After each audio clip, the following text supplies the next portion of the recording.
తనువులు పెనవేసిన నీ చీరకెంత గర్వం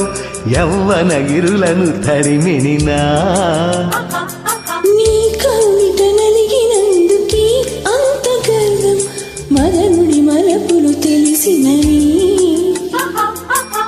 చల్లార నీకే వయ్యారమో అల్లాడిపోయే రేయిని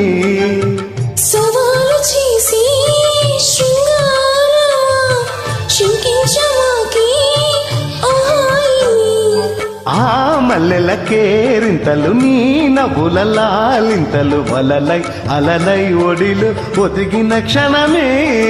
చెప్పకనే చెబుతున్నవి ఇది ప్రేమని